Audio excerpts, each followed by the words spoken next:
باپ اور بیٹے اور روح القدس کے نام میں آمین۔ ہمارے لیے آج کی تلاوت مقدس پولس رسول کا پہلا خط تسالونیکیوں کے نام،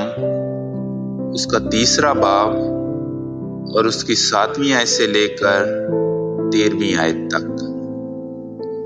اس لیے اے بھائیو، ہم نے اپنی ساری احتیاج اور مصیبت کے باوجود تمہارے ایمان کے سبب تم سے تسلی پائی، کیونکہ اب اگر تم خداوند میں قائم رہو تو ہم زندہ ہیں، اور ہم تمہارے لیے اس خوشی کے سبب سے جو ہمیں تمہاری بابت اپنے خدا کے حضور حاصل ہوئی، کس طرح خدا کی شکر گزاری کریں۔ ہم رات دن بہت ہی دعا کرتے رہتے ہیں کہ تمہارا منہ دیکھیں اور تمہارے ایمان کی کمی پوری کریں۔ اب ہمارا خدا اور باپ اور ہمارا خداوند یسوع تمہاری طرف ہماری رہنمائی کرے،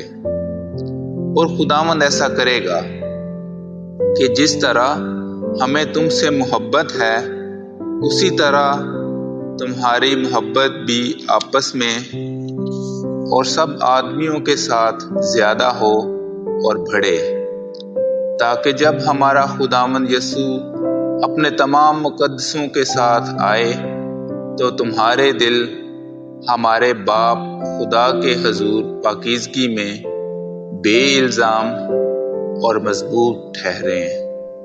کلام اقدس کا پڑھا اور سنا جانا ہم سب کے لیے باعث برکت ہو۔